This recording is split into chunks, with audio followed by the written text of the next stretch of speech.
भारत में सिंचाई 10 number topic है। भारत में सिंचाई।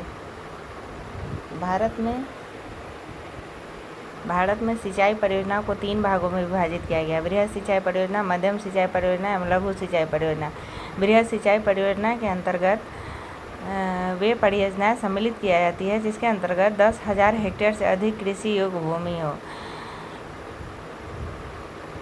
मध्यम सिंचाई परियोजना के अंतर्गत वे परियोजनाएं सम्मिलित की जाती है जिसके अंतर्गत 2,000 से 10,000 हेक्टेयर कृषि भूमि हो। लघु सिंचाई परियोजना के अंतर्गत वे परियोजना सम्मिलित की जाती है जिसके अंतर्गत 2,000 हेक्टेयर से कम कृषि योग्य भूमि हो। सिंचाई के साधन और सिंचित भाग। कुआं एवं नलकूप 56 याद रखना है। कुआं एवं नलकूप 56%, नहर 31%, तालाब 6% और अन्य स्रोत 6.6%। कुआं एवं नलकूप 56%, नहर 31%, तालाब 6%, अन्य स्रोत 6.6%। नहर 31 है और कुआं एवं नलकूप 56 है, तालाब 6%, अन्य स्रोत 6.6%। कुआं एवं नलकूप 56 है यानी 55.9% है, नहर 31.4% है, तालाब 6.1% है एवं अन्य स्रोत 6.6% है। वर्तमान समय में भारत के कुल सिंचित क्षेत्र का 37% बड़ी एवं मध्यम सिंचाई परियोजना के अधीन तथा 63% छोटी सिंचाई परियोजना के अधीन है। 37% है बड़ी एवं मध्यम सिंचाई परियोजना एवं 63% है छोटी सिंचाई परियोजना के अधीन। भारत में कुल सिंचित क्षेत्र 20.2% है। विश्व का सर्वाधिक सिंचित क्षेत्र चीन में है 21%। भारत का कुल सिंचित क्षेत्र 20.2% है। विश्व का सर्वाधिक सिंचित क्षेत्र चीन में है 21%। भारत में शुद्ध बोए गए क्षेत्र 1360 लाख हेक्टेयर के लगभग 33% भाग पर सिंचाई की सुविधा उपलब्ध है। शुद्ध बोए गए क्षेत्र मतलब 1360 लाख हेक्टेयर के लगभग 33% भाग पर सिंचाई की सुविधा उपलब्ध है। वर्तमान समय में कुआं एवं नलकूप भारत में सिंचाई का प्रमुख साधन है। 56% इससे सिंचाई होता है। 55.9% शुद्ध बोए गए क्षेत्र का 33% भारत में सिंचित है और कुल 20.2% सिंचित है, जबकि चाइना में यह 21% है। देश में सर्वाधिक नलकूप एवं पंप सेट तमिलनाडु में 18% पाए जाते हैं। नलकूप एवं पंप सेट तमिलनाडु में सबसे ज़्यादा 18% में पाए जाते हैं और महाराष्ट्र 15.6% का दूसरा स्थान है। केवल नलकूपों की सर्वाधिक सघनता वाला राज्य उत्तर प्रदेश है। केवल नलकूप पूछेगा तो उत्तर प्रदेश और नलकूप एवं पंप सेट पूछेगा तो तमिलनाडु 18%, महाराष्ट्र 15.6%। प्रायद्वीपीय भारत में सिंचाई का प्रमुख साधन तालाब है। तालाब द्वारा सर्वाधिक सिंचाई तमिलनाडु राज्य में की जाती है। तालाब द्वारा सर्वाधिक सिंचाई तमिलनाडु में और नलकूप एवं पंप सेट तमिलनाडु में 18%, लेकिन सीधा नलकूप पूछेगा तो उत्तर प्रदेश में। केवल नलकूप पूछेगा तो उत्तर प्रदेश में। तालाब द्वारा सर्वाधिक सिंचाई तमिलनाडु राज्य में की जाती है। दमन गंगा सिंचाई परियोजना दमन गंगा नदी पर कार्यरत है।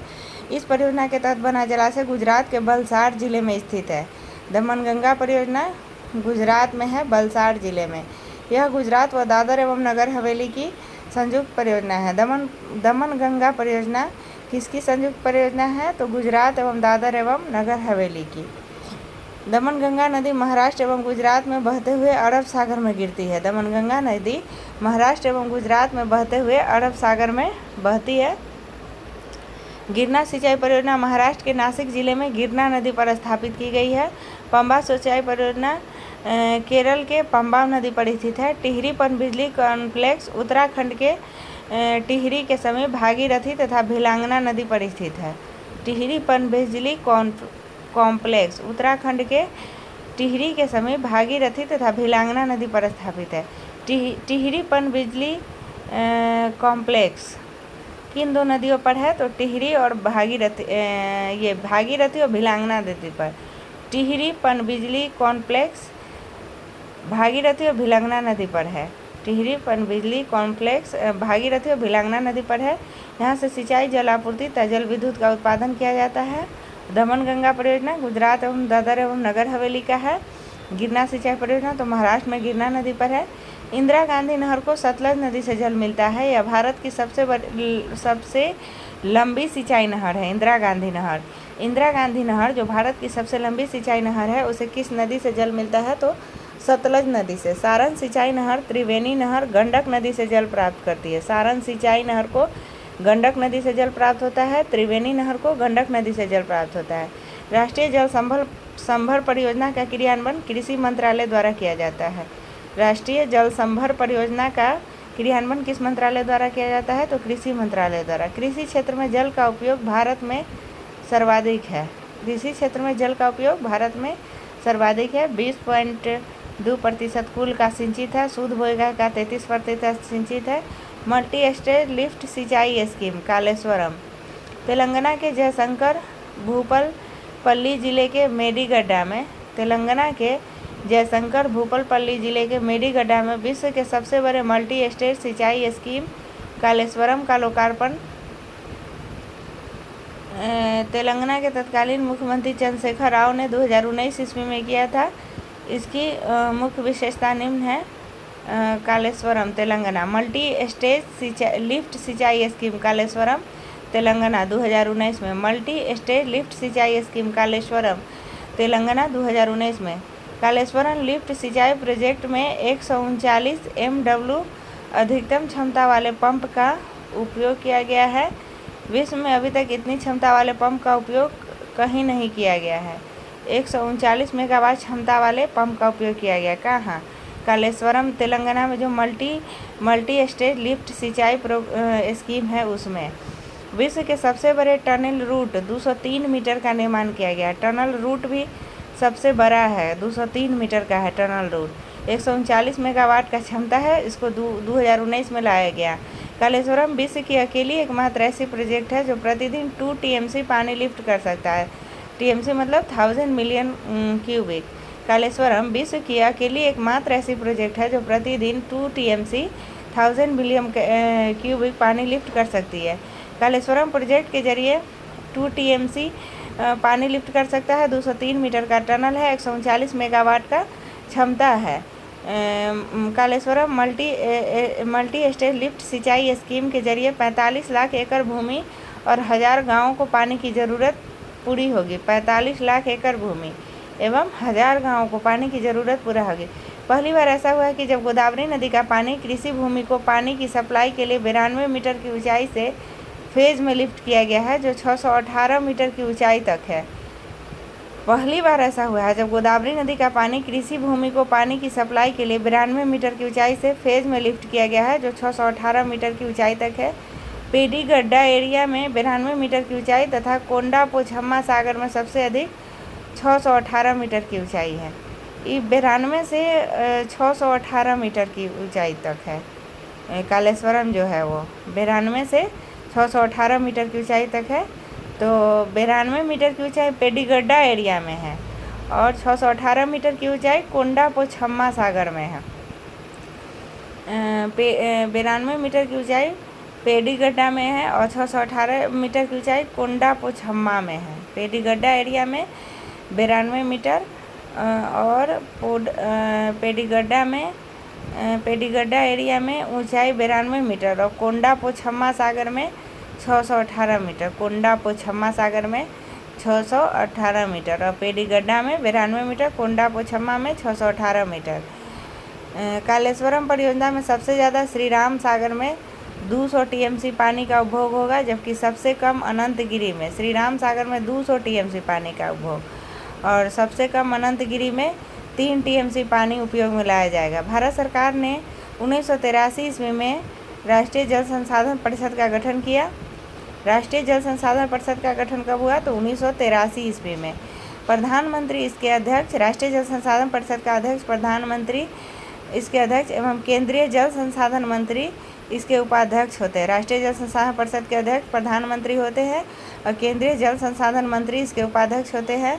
जल संसाधन राज्य मंत्री संबंध केंद्रीय मंत्री या राज्य मंत्री सभी राज्यों के मुख्यमंत्री और संघ प्रदेशों के उपराज्यपाल इसके सदस्य होते हैं।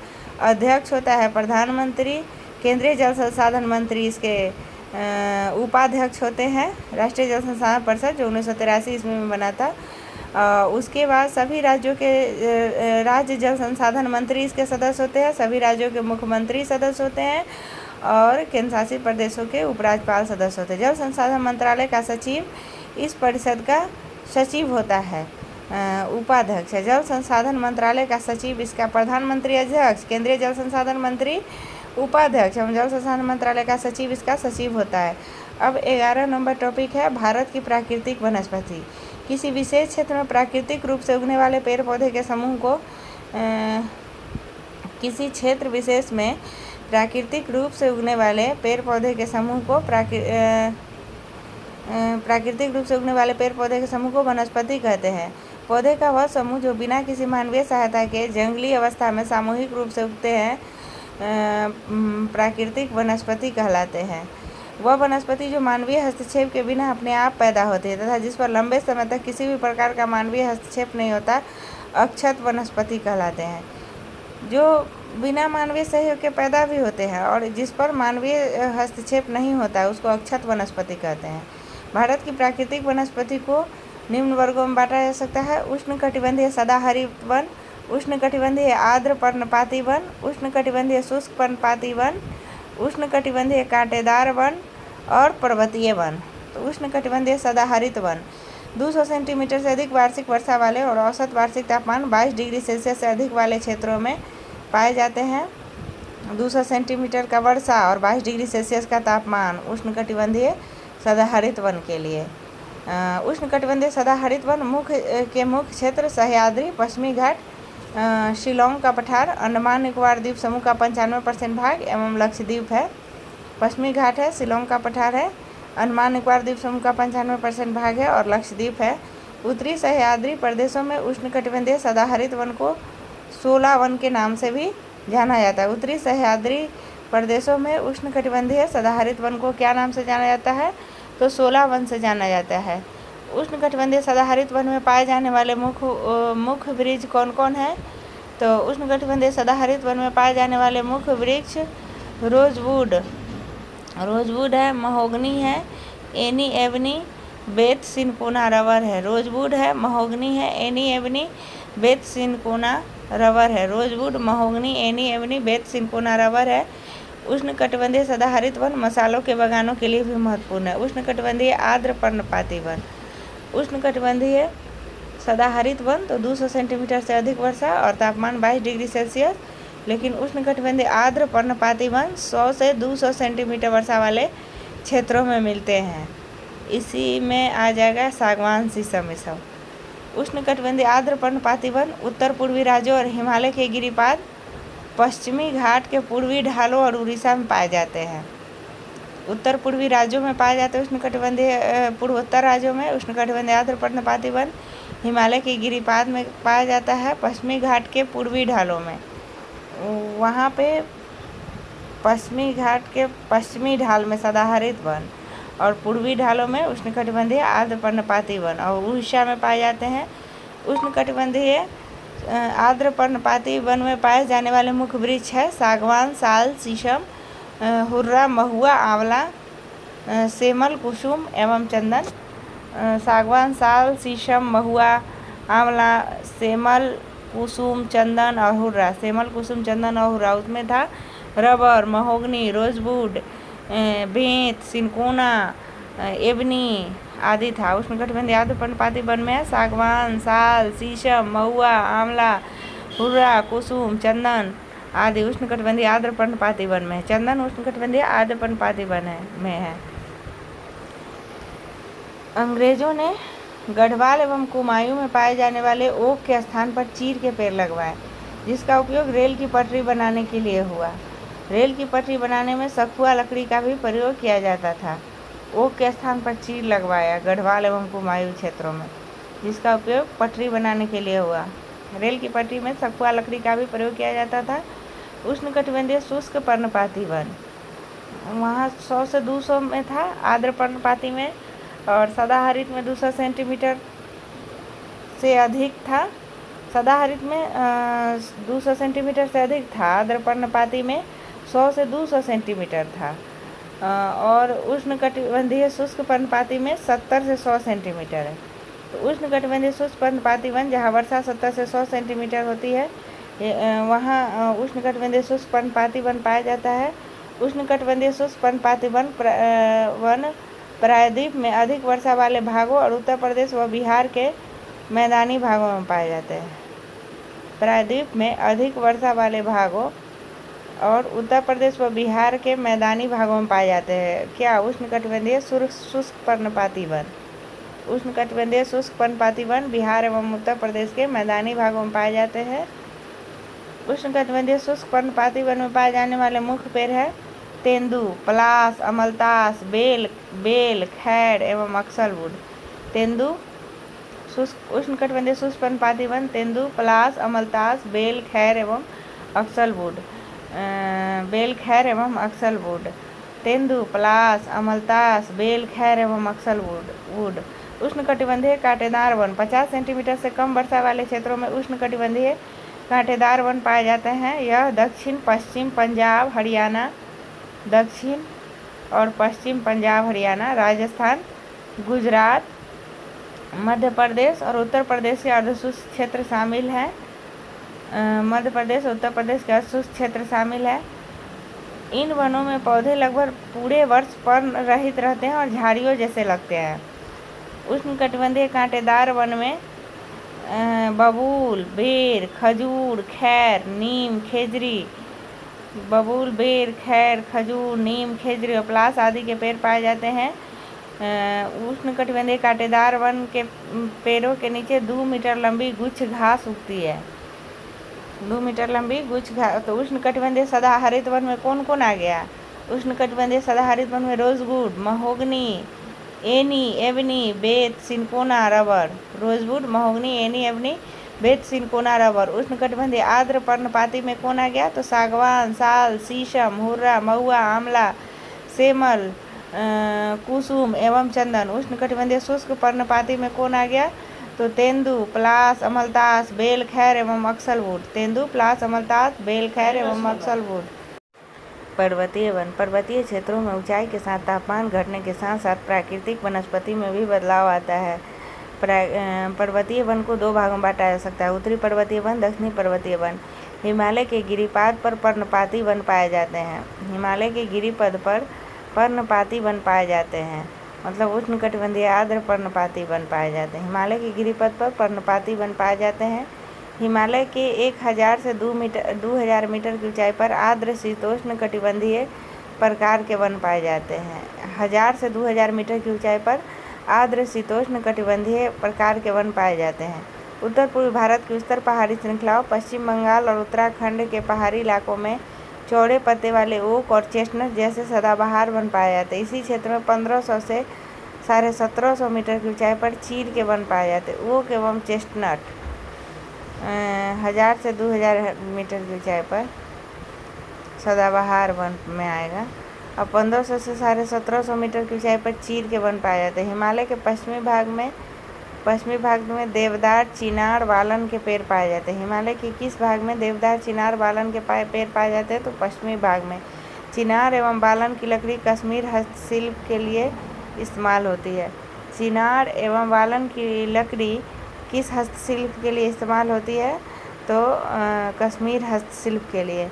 हिमालय के 2225 मीटर से 3048 मीटर की ऊंचाई पर वल्यूपाइन एवं स्प्रूस पाए जाते हैं।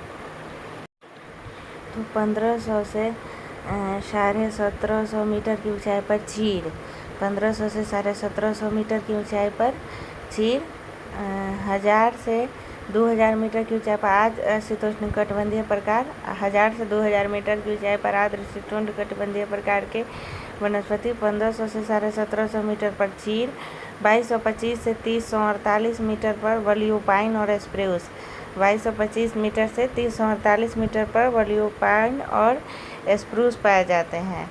2225 मीटर से 3048 मीटर की ऊंचाई पर कई स्थानों पर शीतोष्ण कटिबंधीय घास भी उगती है। 2225 से 3048 मीटर की ऊंचाई पर शीतोष्ण कटिबंधीय घास भी उगती है। ऋतु प्रवास करने वाले समुदाय जैसे गुज्जर, बकरवाल, गद्दी और भूटिया, इन चारागाहों 2225 से 3048 मीटर की ऊंचाई पर ऋतु प्रवास करने वाले समुदाय जैसे गुज्जर, बकरवाल, गुज्जर, गद्दी, बकरवाल और भूटिया इन चरागाहों का पशुचारण के लिए भरपूर उपयोग करते हैं। गद्दी, गुज्जर, बकरवाल और भूटिया इन चरागाहों का पशुचारण के लिए भरपूर उपयोग करते हैं। गद्दी, गुज्जर, बकरवाल और भूटिया। गद्दी, गुज्जर, बकरवाल और भूटिया। गद्दी, गुज्जर, बकरवाल और भूटिया 2225 से 3039 मीटर की ऊंचाई पर कई स्थानों पर शीतोष्ण कटिबंधीय घास भी उगती है। ऋतु प्रवास करने वाले समुदाय जैसे गद्दी, गुज्जर, बकरवाल और भूटिया इन चरागाहों का पशुचारण के लिए भरपूर उपयोग करते हैं। 3000 से 4000 मीटर की ऊंचाई पर हिमालय में silver fir, Juniper, pine, birch एवं रोडेंड्रॉन आदि वृक्ष मिलते हैं। 3000 से 4000 मीटर की ऊंचाई पर हिमालय में silver fir, Juniper, pine, birch और रोडेंड्रॉन आदि वृक्ष मिलते हैं। Silver fir, Juniper, pine, birch और रोडेंड्रॉन आदि वृक्ष मिलते हैं। Silver fir, Juniper, pine, birch और रोडेंड्रॉन आदि वृक्ष मिलते हैं। 3000 से 4000 मीटर की ऊंचाई पर silver fir, Juniper, pine, birch और रोडेंड्रॉन आदि वृक्ष मिलते हैं। शुष्क उत्तरी ढालों की तुलना में अधिक वर्षा वाले हिमालय के दक्षिणी ढालों पर अधिक वनस्पति पाई जाती है। शुष्क उत्तरी ढालों की तुलना में अधिक वर्षा वाले हिमालय के दक्षिणी ढालों पर अधिक वनस्पति पाई जाती है। यानी दक्षिणी हिमालय पर वर्षा अधिक होता है। दक्षिणी हिमालय पर अधिक वर्षा और अधिक वनस्पति, उत्तरी हिमालय पर कम वर्षा और कम वनस्पति पाई जाती है। अधिक ऊंचाई वाले भागों में टुंड्रा वनस्पति जैसे मॉस एवं लाइकेन आदि पाई जाती हैं। दक्षिणी पर्वतीय वन मुख्यतः प्रायद्वीप के 3 भागों में मिलते हैं। पश्चिमी घाट, विंध्याचल और नीलगिरी पर्वत श्रृंखलाएं। ये श्रृंखलाएं उष्णकटिबंध में पड़ती हैं और इसकी समुद्र तल से ऊंचाई 1500 मीटर है। दक्षिणी पर्वतीय वन मुख्यतः प्रायद्वीप के 3 भागों में मिलते हैं। कौन कौन? तो पश्चिमी घाट, विंध्याचल और नीलगिरी में दक्षिणी पर्वतीय वन मिलते हैं। ये श्रृंखलाएं उष्णकटिबंध में पड़ती है और इनका समुद्र तल से ऊंचाई 1500 मीटर है। इसलिए यहीं ऊंचाई वाले क्षेत्र में शीतोष्ण कटिबंधीय और निचले क्षेत्र में उपोष्ण कटिबंधीय प्राकृतिक वनस्पति पाई जाती है। इसलिए यहाँ ऊंचाई वाले क्षेत्रों में शीतोष्ण कटिबंधीय एवं निचली क्षेत्रों में उपोष्ण कटिबंधीय प्राकृतिक वनस्पति पाई जाती है। केरल, तमिलनाडु और कर्नाटक प्रांतों में पश्चिमी घाट में इस तरह की वनस्पति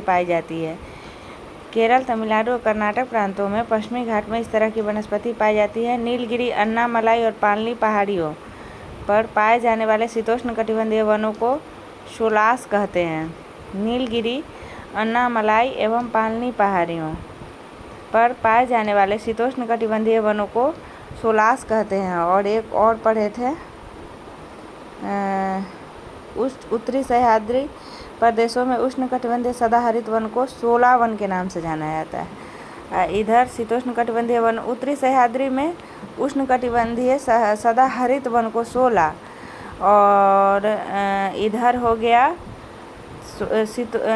उष्णकटिबंधीय सदाहरित वन। इधर हो गया नीलगिरी, अन्नामलाई और पालनी पहाड़ियों पर शीतोष्ण कटिबंधीय को सोलास कहते हैं। सोलास। नीलगिरी, अन्नामलाई और पालनी पहाड़ियों पर पाए जाने वाले शीतोष्ण कटिबंधीय वनों को सोलास कहा जाता है। इन वनों में मैग्नेलिया, लैरेल, सिनकोना एवं बैटल आदि वृक्ष पाए जाते हैं। इन वनों में मैग्नेलिया, लैरेल, सिनकोना और बैटल आदि वृक्ष पाए जाते हैं। उसके बाद वन संरक्षण। भारत सरकार ने पूरे देश के लिए वन संरक्षण नीति 1952 में लागू की थी, जिसे 1988 में संशोधित किया गया। इस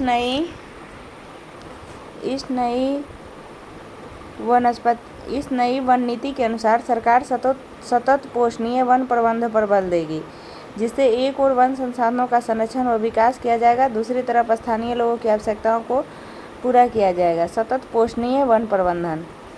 इस वन नीति के निम्नलिखित उद्देश्य है: देश में 33% भाग पर वन लगाना, जो वर्तमान राष्ट्रीय औसत से 6% अधिक है।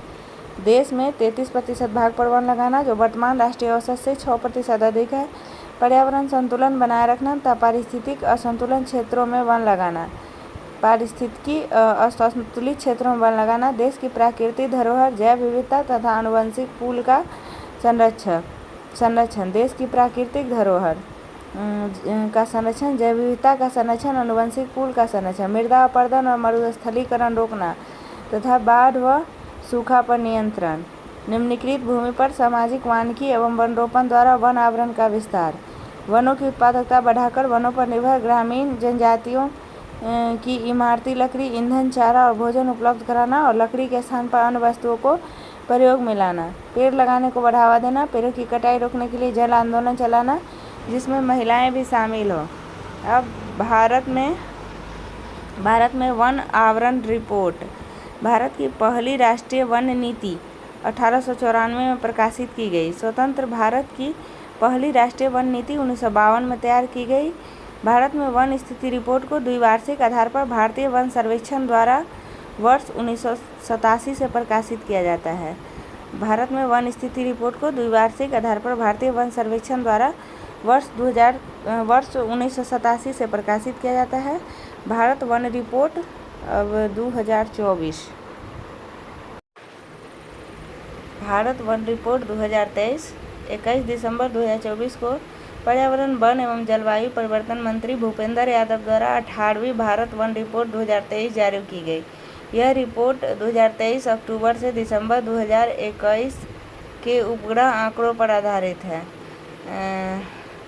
वर्ष 2021 की तुलना में देश के वनावरण एवं वृक्षारोपण में 1445.81 वर्ग किलोमीटर की वृद्धि हुई, जिसमें वर्ष 2021 की तुलना में वनावरण में 156.41 वर्ग किलोमीटर की वृद्धि हुई।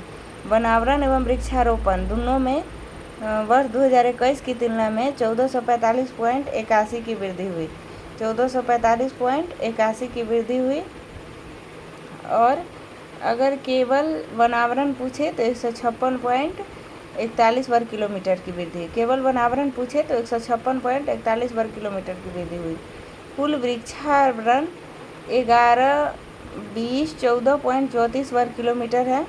कुल वृक्षावरण 11-20-14 वर्ग किलोमीटर है। 11-20-14.34 किलोमीटर है, जो देश के भौगोलिक क्षेत्र का 3.41% है। वृक्षावरण 3.41% है। वनावरण वृक्षारोपण में कितनी वृद्धि हुई तो 1445.81 वर्ग किलोमीटर। सिर्फ वनावरण पूछे तो 156.41 वर्ग किलोमीटर। कुल वृक्षावरण कितना है 11-20-14.34 किलोमीटर, जो देश के कुल भौगोलिक क्षेत्र का 3.41% है। देश का कुल वनावरण वृक्षावरण 11-20-14.34 है और कुल वनावरण 71-53-42.61 है। 71-53-42-61 एतबार 71-53-42.61। वन में एतबार रहता है 71-53-42.61, जो देश के भौगोलिक क्षेत्र का 21.76% है। वनावरण 21.76% है। वृक्षावरण 3.41% है। वनावरण 21.76% है। 71-53-42.61, जो देश के कुल भौगोलिक क्षेत्रफल का 21.76% है। वन रिपोर्ट 2023 के अनुसार देश में वृक्षावरण एवं वनावरण 82-73-56.95 वर्ग किलोमीटर है। 82-73-56.95 वर्ग किलोमीटर है, जो देश के भौगोलिक क्षेत्रफल का 25.17% है। जो देश के भौगोलिक क्षेत्रफल का 25.17% है।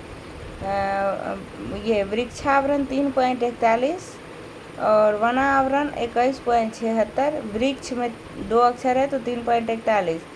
उसके बाद वनावरण 21.76, वनावरण 21.76, वृक्षावरण एवं वनावरण 25.17, वृक्षावरण एवं वनावरण 25.17। वन रिपोर्ट 2023 के अनुसार क्षेत्रफल की दृष्टि से सर्वाधिक वनावरण वाले 5 राज्य। क्षेत्रफल की दृष्टि से सर्वाधिक वनावरण वाले 5 राज्य: मध्य प्रदेश, अरुणाचल प्रदेश, छत्तीसगढ़। मध्य प्रदेश, अरुणाचल प्रदेश, छत्तीसगढ़, माई अरुणा छत्तीस। केवल वन केवल तो माई अरुणा 36, मध्य प्रदेश, अरुणाचल प्रदेश, छत्तीसगढ़।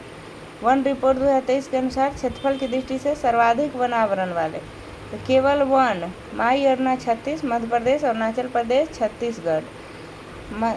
उसके बाद माई अरुणा 36, मध्य प्रदेश, अरुणाचल प्रदेश, छत्तीसगढ़। उसके बाद उड़ीसा, महाराष्ट्र है। तो क्षेत्रफल की दृष्टि से सर्वाधिक वन आवरण वाले 5 संघीय प्रदेश। क्षेत्रफल की दृष्टि से सर्वाधिक वन आवरण वाले 5 संघीय प्रदेश। सबसे ज़्यादा जम्मू कश्मीर में वन है, और उसके बाद अंडमान निकोबार द्वीप समूह में वन है।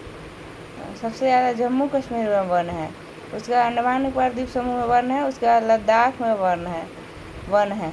उसके बाद दादर एवं नगर हवेली, दमन एवं दीव, दिल्ली। उसके बाद जम्मू कश्मीर में है, अंडमान निकोबार द्वीप समूह में है, लद्दाख में है।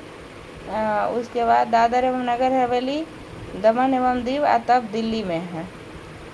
सर्वाधिक वनावरण प्रतिशत वाले 5 राज्य। सर्वाधिक वनावरण माई अरुणा 36 तो वनावरण वाले राज्य, और सर्वाधिक वनावरण प्रतिशत वाले 5 राज्य मिजोरम, अरुणाचल प्रदेश, मेघालय, मणिपुर और नागालैंड।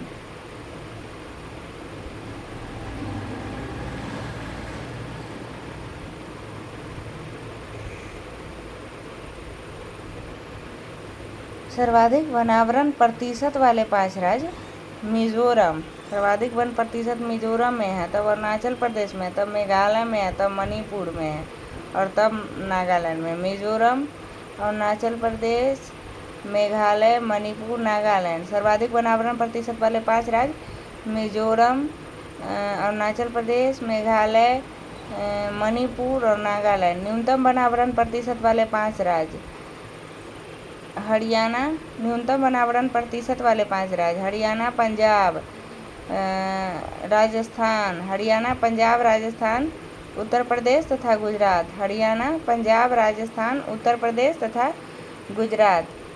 ये है कि देश के वनावरण एवं वृक्षावरण में कितना वृद्धि हुई है? 1445.81 वर्ग किलोमीटर की वृद्धि हुई है, और वनावरण में 156.41, 1445.81 की वृद्धि हुई है। वनावरण में 156.41 किलोमीटर की वृद्धि हुई है। कुल वृक्षावरण 11, 20, 14.34 वर्ग किलोमीटर है, जो 3.41 है। कुल वनावरण 71, 53, 42.61 है, जो 21.76% है। वृक्षावरण एवं वनावरण 82, 83, 56.95 वर्ग किलोमीटर है, जो देश के भौगोलिक क्षेत्रफल का 25.17% है। क्षेत्रफल की दृष्टि से सर्वाधिक वनावरण वाले राज्य मध्य प्रदेश, माई अरुणा 36, मध्य प्रदेश, अरुणाचल प्रदेश, छत्तीसगढ़, उड़ीसा, महाराष्ट्र है। माई अरुणा 36 क्षेत्रफल की दृष्टि से वनावरण वाले राज्य, और उड़ीसा, महाराष्ट्र, मध्य प्रदेश, अरुणाचल प्रदेश, छत्तीसगढ़, उड़ीसा, महाराष्ट्र। क्षेत्रफल की दृष्टि से सर्वाधिक वनावरण वाले 5 संघीय क्षेत्र जम्मू कश्मीर, अंडमान निकोबार द्वीप समूह, लद्दाख, दादर एवं नगर हवेली तथा दमन एवं दीव, दिल्ली। सर्वाधिक वनावरण प्रतिशत वाले 5 राज्य मिजोरम, अरुणाचल प्रदेश, मेघालय, मणिपुर, नागालैंड। न्यूनतम वनावरण प्रतिशत वाले 5 राज्य तो हरियाणा, पंजाब, राजस्थान, उत्तर प्रदेश तथा गुजरात। हरियाणा, पंजाब, राजस्थान, उत्तर प्रदेश तथा गुजरात। सर्वाधिक वनावरण प्रतिशत वाले 5 संघीय राज्य। सबसे ज़्यादा वन है लक्षद्वीप में। सर्वाधिक वनावरण प्रतिशत वाले 5 संघीय राज्य सबसे ज़्यादा है लक्षद्वीप में वनावरण प्रतिशत में। ऐसे क्षेत्रफल में पूछेगा तो जम्मू कश्मीर में। सर्वाधिक वनावरण प्रतिशत वाले 5 राज्य तो लक्षद्वीप है, मिजोरम है, अंडमान निकोबार द्वीप समूह, अरुणाचल प्रदेश तथा मेघालय है। लक्षद्वीप है, मिजोरम है, अंडमान निकोबार द्वीप समूह है। ये 3 को पहले याद कर लेना है एकदम बनठस। लक्षद्वीप है। सर्वाधिक वनावरण प्रतिशतता वाले 5 राज्य लक्षद्वीप है, अंडमान निकोबार द्वीप समूह है, लक्षद्वीप है, मिजोरम है, अंडमान निकोबार द्वीप समूह है। राज्य या संघीय क्षेत्र लक्षद्वीप है, मिजोरम है, अंडमान निकोबार द्वीप समूह है, अरुणाचल प्रदेश है और मेघालय है। क्षेत्रफल की दृष्टि से न्यूनतम वन आवरण वाले 5 राज्य हरियाणा, पंजाब। क्षेत्रफल की दृष्टि से न्यूनतम वन आवरण वाले 5 राज्य हरियाणा, पंजाब, गोवा, सिक्किम, बिहार। न्यूनतम वन आवरण वाले 5 राज्य हरियाणा, पंजाब, गोवा, सिक्किम, बिहार।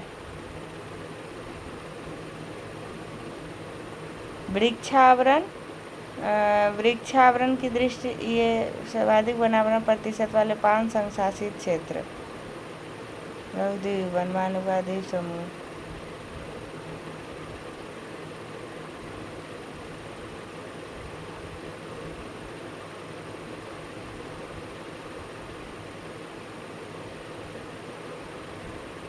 वृक्षावरण की दृष्टि से सर्वाधिक क्षेत्रफल वाले 3 राज्य है मरा उत्तर में, महाराष्ट्र, राजस्थान, उत्तर प्रदेश। वृक्षावरण की दृष्टि से सर्वाधिक क्षेत्रफल वाले 3 राज्य है वृक्ष मरा उत्तर में, महाराष्ट्र, राजस्थान एवं उत्तर प्रदेश। ये दोनों जो है ना ऊपर वाला सर्वाधिक वनावरण प्रतिशत वाले 5 राज्य और सर्वाधिक वनावरण प्रतिशत वाले 5 संशासित क्षेत्र, ये वाला नहीं याद किए हैं, इसको लास्ट में करते हैं। वृक्षावरण की दृष्टि से सर्वाधिक क्षेत्रफल वाले 3 राज्य हैं मरा उत्तर में, वृक्ष मरा उत्तर में, महाराष्ट्र, राजस्थान, उत्तर प्रदेश। वृक्षावरण की दृष्टि से सर्वाधिक क्षेत्रफल वाले 3 राज्य हैं मरा उत्तर में, महाराष्ट्र, राजस्थान, उत्तर प्रदेश। वृक्षावरण की दृष्टि से न्यूनतम क्षेत्रफल वाले 3 राज्य सीमत्री, सिक्किम, मणिपुर, त्रिपुरा। वृक्षावरण की दृष्टि से न्यूनतम क्षेत्रफल वाले 3 राज्य सीमत्री, सिक्किम, मणिपुर, त्रिपुरा।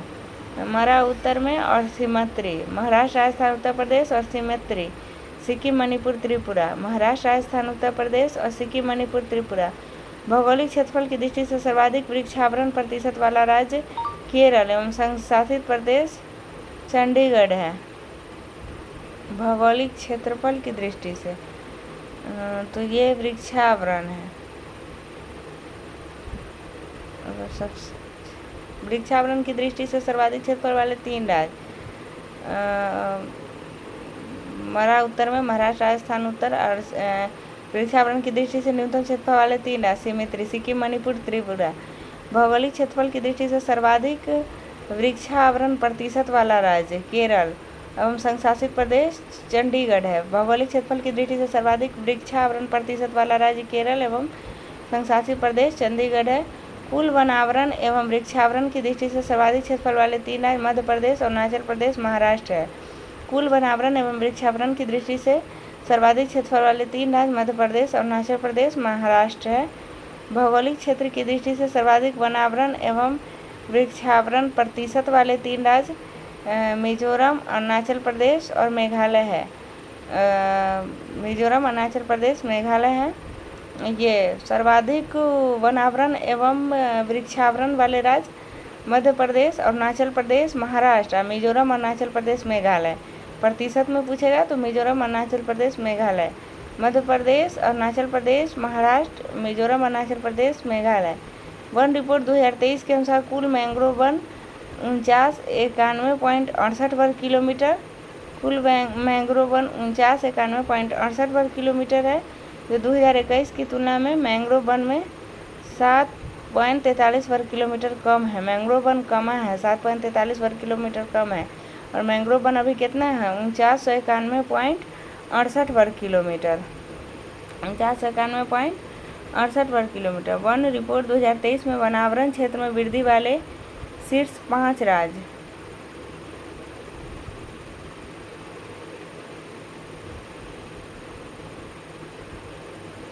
अच्छा, वनावरण क्षेत्र में वृद्धि वाले शीर्ष 5 राज्य मिगुओ, वृद्धि वाले मिगुओ, मिजोरम, गुजरात, उड़ीसा। मिगुओ वनावरण क्षेत्र में वृद्धि मिगुओ, मिजोरम, गुजरात, उड़ीसा, कर्नाटक, केरल। वनावरण क्षेत्र में वृद्धि मिगुओ, मिजोरम, गुजरात, उड़ीसा, कर्नाटक, केरल। मिगुओ, मिजोरम, गुजरात, उड़ीसा, कर्नाटक, केरल। भारत में जनजातीय जिले 593 में 188 जिले 2011 में का कुल भौगोलिक क्षेत्रफल भारत के क्षेत्रफल का 33.63% है। 593 में से 188 जिले। भारत में जनजातीय जिले 593 में 188 जिले। भारत में जनजातीय जिले 593 में 188 जिले का कुल भौगोलिक क्षेत्रफल भारत के क्षेत्रफल का 33.63% है, परंतु देश का 59.61% वन इन्हीं जिलों में पाया जाता है। 33.63% है कुल भारत के क्षेत्रफल का जनजातीय जिले। 593 में से 188, तो भारत के क्षेत्रफल का 33.63% है, परंतु देश का 59.61% वन इन्हीं जिलों में पाया जाता है। देश का 59.61% वन इन्हीं जिलों में पाया जाता है। अब देखते हैं, तो वनावरण एवं वृक्षावरण में 1445.81 वर्ग किलोमीटर की वृद्धि हुई है, जिसमें वनावरण में 156.41 वर्ग किलोमीटर की वृद्धि हुई है। 1445.81 वर्ग किलोमीटर 156.41 वर्ग किलोमीटर की वृद्धि हुई है। कुल वृक्षावरण 11-20-14.34 वर्ग किलोमीटर है, जो 3.41% है। 11-20-14.34 किलोमीटर है, जो 3.41% है। वनावरण वृक्षावरण 11 से शुरू हो रहा है, वनावरण 71 से शुरू हो रहा है। 71-53-42.61 71-53-42.61 है, जो 21.76% है। उसके बाद वनावरण एवं वृक्षारोपण 82-73-56.95 है, 82-73-56.95 है, जो 25.17% है। उसके बाद क्षेत्रफल की दृष्टि से सर्वाधिक वनावरण वाले 5 राज्य मध्य प्रदेश, अरुणाचल प्रदेश, छत्तीसगढ़, उड़ीसा एवं महाराष्ट्र है। मध्य प्रदेश, अरुणाचल प्रदेश क्षेत्रफल की दृष्टि से सर्वाधिक वनावरण वाले राज्य मध्य प्रदेश, अरुणाचल प्रदेश, माई अरुणा 36 वनावरण वाले राज्य मध्य प्रदेश, अरुणाचल प्रदेश, छत्तीसगढ़, उड़ीसा एवं महाराष्ट्र। और कुल वनावरण एवं वृक्षावरण की दृष्टि से सर्वाधिक क्षेत्रफल वाले 3 राज्य मध्य प्रदेश, अरुणाचल प्रदेश, महाराष्ट्र है। सीधे वनावरण पूछेगा तो मध्य प्रदेश, अरुणाचल प्रदेश, माई अरुणा 36, मध्य प्रदेश, अरुणाचल प्रदेश, छत्तीसगढ़, उसके बाद अम्मा है उड़ीसा और महाराष्ट्र। और वनावरण एवं वृक्षारोपण पूछेगा तो मध्य प्रदेश, अरुणाचल प्रदेश के बाद छत्तीसगढ़ न होके महाराष्ट्र हो जाएगा। सर्वाधिक वनावरण प्रतिशत वाले 5 राज्य मिजोरम, अरुणाचल प्रदेश, मेघालय, मणिपुर, नागालैंड। सर्वाधिक वनावरण प्रतिशत वाले 5 राज्य मिजोरम, अरुणाचल प्रदेश, मेघालय, मणिपुर, नागालैंड। न्यूनतम वनावरण प्रतिशत वाले 5 राज्य हरियाणा, पंजाब, राजस्थान, उत्तर प्रदेश, गुजरात। हरियाणा, पंजाब, राजस्थान, उत्तर प्रदेश, गुजरात। उसके बाद ये दोनों तो छोड़ दिए हैं। वृक्षावरण की दृष्टि से सर्वाधिक क्षेत्रफल वाले 3 राज्य मरा उत्तर में, महाराष्ट्र, राजस्थान एवं उत्तर प्रदेश। वृक्षावरण की दृष्टि से न्यूनतम क्षेत्रफल वाले 3 राज्य सिमित्री, सिक्किम, मणिपुर, त्रिपुरा। भौगोलिक क्षेत्रफल की दृष्टि से सर्वाधिक वृक्षावरण प्रतिशत वाला राज्य केरल एवं संघशासित प्रदेश चंडीगढ़ है। उसके बाद कुल भौगोलिक क्षेत्र की दृष्टि से सर्वाधिक वनावरण एवं वृक्षावरण प्रतिशत वाले 3 राज्य मिजोरम, अरुणाचल प्रदेश, मेघालय है। मिजोरम, अरुणाचल प्रदेश एवं मेघालय है। वनावरण पूछे तब और वनावरण एवं वृक्षारोपण प्रतिशत पूछे तब दोनों में एक ही है, मिजोरम, अरुणाचल प्रदेश, मेघालय। उसके बाद वन रिपोर्ट 2023 के अनुसार कुल मैंग्रोव वन 49-91.68 वर्ग किलोमीटर है, जो 2021 की तुलना में 7.43 वर्ग किलोमीटर कम है। और वृद्धि वाले राज्य मिजोरम, गुजरात, उड़ीसा, उसके बाद कर्नाटक, केरल है। मिजोरम, गुजरात, उड़ीसा, कर्नाटक, केरल है। भारत में जनजातीय जिले 593 में से 188 जिले। जनगणना 2011 में कुल भौगोलिक क्षेत्र भारत के क्षेत्रफल का 33.63% है, परंतु देश का 59.61% वन इन्हीं जिलों में पाया जाता है।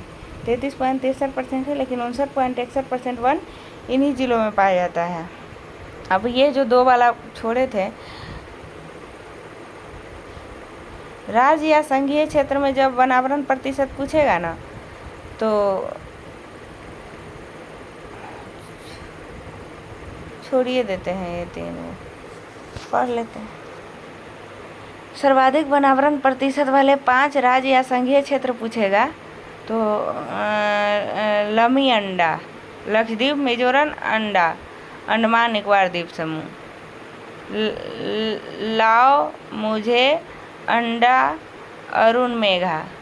सर्वाधिक वनावरण प्रतिशत वाले 5 राज्य या संघीय क्षेत्र पूछेगा तो लाओ मुझे अंडा, अरुण मेघा। लाओ मुझे अंडा अरुण मेघा। लक्षद्वीप, मिजोरम, अंडमान निकोबार द्वीप समूह, अरुणाचल प्रदेश, मेघालय। लाओ मुझे अंडा अरुण मेघा। लक्षद्वीप, मिजोरम, अंडमान निकोबार, अरुणाचल प्रदेश, मेघालय। क्षेत्रफल की दृष्टि से न्यूनतम वनावरण वाले 5 राज्य हैं हरियाणा, पंजाब। हरियाणा पंजाब तो है ही है, उधर भी था हरियाणा। पंजाब के बाद राजस्थान था, प्रतिशतता वाले राज्य। और ये क्या है? क्षेत्रफल की दृष्टि से न्यूनतम वनावरण वाले 5 राज्य हरियाणा, पंजाब, गोवा, सिक्किम एवं बिहार। हरियाणा, पंजाब, गोवा, सिक्किम एवं बिहार। गोवा, सिक्किम एवं बिहार। लाओ मुझे अंडा अरुण मेघा। लक्षद्वीप, मिजोरम, अंडमान निकोबार, अरुणाचल प्रदेश, मेघालय। क्षेत्रफल की दृष्टि से न्यूनतम वनावरण वाले 5 राज्य हरियाणा, पंजाब, गोवा, सिक्किम, बिहार। सर्वाधिक वनावरण प्रतिशत वाले 5 संघ शासित क्षेत्र। लाओ मुझे अंडा था ना, इन्हें सीधे ला अंडा। लक्षद्वीप, अंडमान निकोबार द्वीप समूह। उसके बाद हो जाएगा जम्मू कश्मीर, दादर एवं नगर हवेली, दमन एवं दीव और चंडीगढ़। जम्मू कश्मीर, दादर एवं नगर हवेली, दमन एवं दीव एवं चंडीगढ़।